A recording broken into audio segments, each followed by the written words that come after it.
So back from 1982-83 నుంచి మేము ఈ ఫీల్డ్లో ఉన్నారు. సో 1991లో నుంచి అపార్ట్మెంట్స్ ఇండివిజువల్స్ ఆ సెగ్మెంట్లోకి ఎంటర్ అయ్యామండి. సో టుడే నేను మీ అందరికి బిల్డింగ్ ఎలా కడతారు ఏంటి అనేది ఆ ప్రాసెస్ అనేది నేను వాక్థ్రూ చేస్తానండి. సో ఫస్ట్లీ అండ్ ఇక్కడ రూమ్లో సివిల్ ఇంజనీర్స్ బిల్డర్స్ కూడా ఉన్నారు, సెకండ్ ఆక్యుపేషన్ ఉన్న వాళ్ళు కూడా. సో ఇన్ కేస్ నేను తప్పుడు మాట్లాడుంటే కనుక నన్ను గైడ్ చేయండి. So once again so let me start.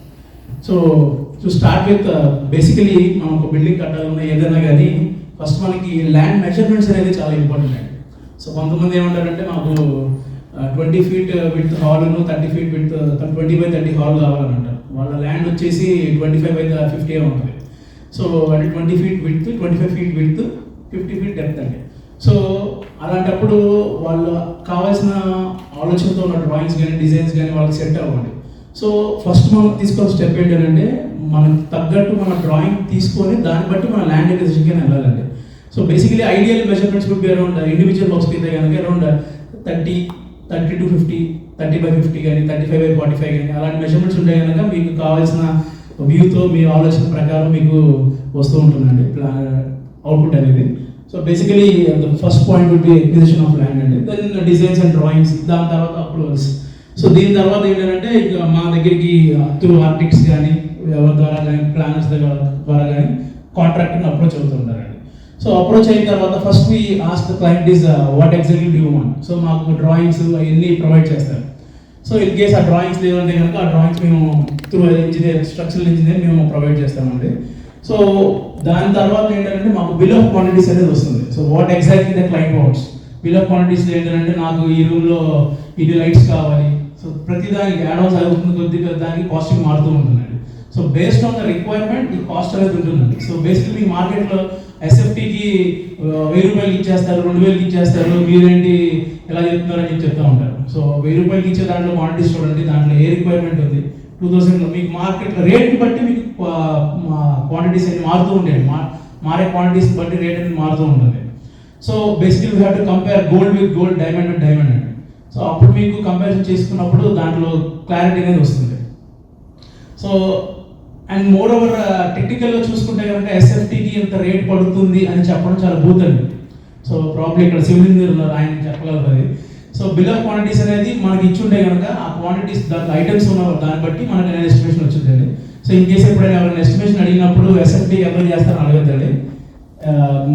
మా రిక్వైర్మెంట్ ఇది, దీనికి ఎలా చేస్తారని చెప్పి అడగాలి. So firstly we have to get clarity of requirement అండి.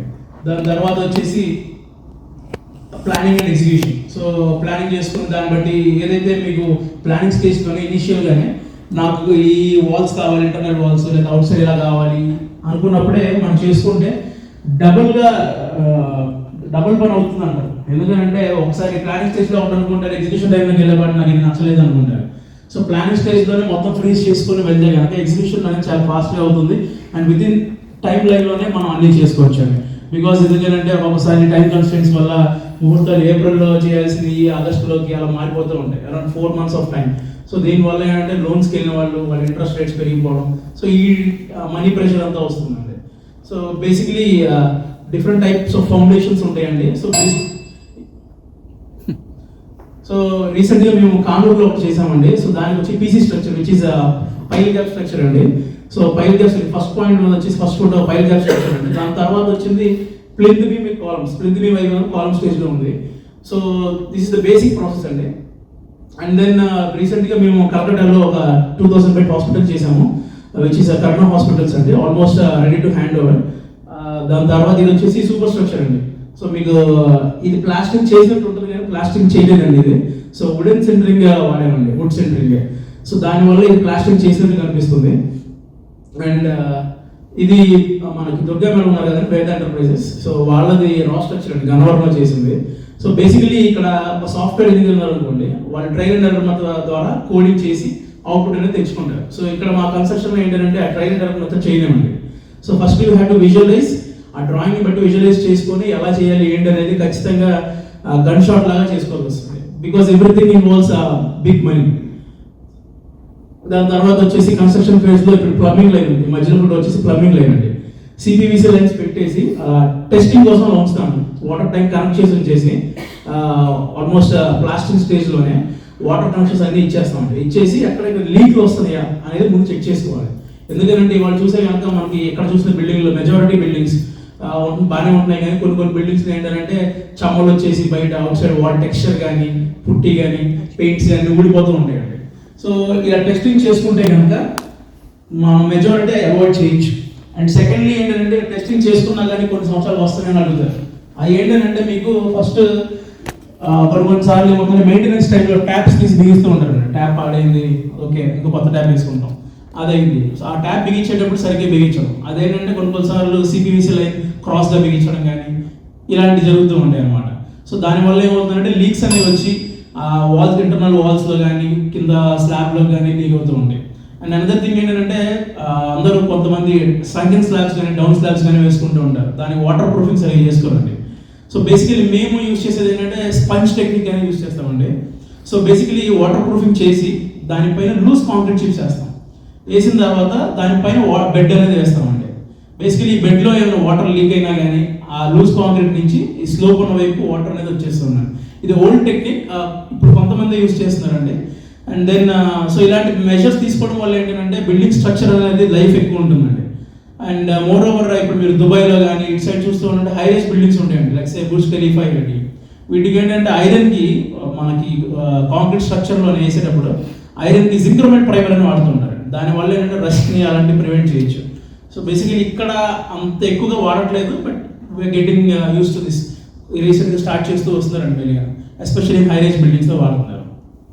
And so this is the basic structure అండి. తర్వాత దానికి మెరుగులు చేసి అంతా చేసిన తర్వాత ఇలా వస్తుంది. అండ్ ఇది టోటల్ అవుట్పుట్. సో బేసిక్లీ ఇంకా మెయిన్ లీకేజెస్ వచ్చేసి అదే ప్రాబ్లం అండి. అండ్ మోర్ ఓవర్ కొంతమంది ఏం చేస్తూ ఉంటారంటే బిల్డింగ్ పైన వాటర్ ప్రూఫింగ్ చేసుకోరండి. కొంతమంది జస్ట్ మా కాంక్రీట్ ఫ్లోరింగ్ ఒకటి లాగేసి సరిపోయింది అని అంటారు. అండ్ రిక్వైర్డ్ స్లోప్ పై పెట్టుకోరు, కింద ఇసుక మిగిలింది కాంక్రీట్ మిగిలింది తీసుకొచ్చి పైన స్టోర్ చేసుకుంటారండి. ఇలాగా ఇది వన్ ఆఫ్ ద బిల్డింగ్స్ తాడేపల్లిలో మేము హ్యాండ్ ఓవర్ చేసిన తర్వాత క్లయింట్ ఇలా చేసుకున్నారు. సో ఇది యూస్ఫుల్ అయిందని చెప్పి పెట్టాను. సో ఇక్కడ ఏంటంటే ఈ వాటర్ ఇలా ఉండడం వల్ల క్యూరింగ్ అనేది బేసికలీ మనకి బిల్డింగ్ కట్టినప్పుడు వాటరింగ్ చేయాలి, క్యూరింగ్ చేయాలని అంటారు. ఆ క్యూరింగ్ ఎంత ఇంపార్టెంటో స్ట్రక్చర్ మొత్తం క్యూరింగ్ అంతా అయిపోయిన తర్వాత అక్కడ వాటర్ లేకపోవడం కూడా అంతే ఇంపార్టెంట్ అండి. ఆ వాటర్ ఉండడం వల్ల it's like slow poison, structure అనేది డిటోరేట్ అయిపోతూ ఉంటుంది రోజు రోజుకి. సో ఇలా శాండ్ కానీ స్టోర్ చేసుకోవాలనుకుంటే బిల్డింగ్ కింద స్టోర్ చేసుకోవడం కానీ బిల్డింగ్ పైన ఉందండి. దానివల్ల వాటర్ స్టోరేజ్ అయిపోయి అదంతా లీక్స్ వచ్చేసి స్లాబ్ స్ట్రెంత్ తగ్గిపోతూ ఉంటుంది. So this is the process we follow అండి. సో ఇది ఆల్రెడీ చెప్పాను మీకు. బేసికలీ థ్యాంక్ యూ రవితేజ గారు. జస్ట్ లాస్ట్ వన్ థింగ్ అండి. సో అందరూ ఏమంటూ ఉంటారంటే వీళ్ళు కన్స్ట్రక్షన్ చేస్తూ ఉంటారు, వీళ్ళు సక్సెస్ఫుల్గా ఉంటారు, డబ్బులు బాగా మిగులుతాయి అనుకుంటారు. కానీ సో వీ ఆల్వేస్ సీ, ఎవరైనా సివిల్ ఇంజనీర్ కానీ బిల్డర్ కానీ కన్స్ట్రక్షన్ చేసే కాంట్రాక్టర్ కానీ we always see money and success as a byproduct of the process. So we aim for quality. And once again, this is Ravi representing SJM Constructions. Thank you. Thank you.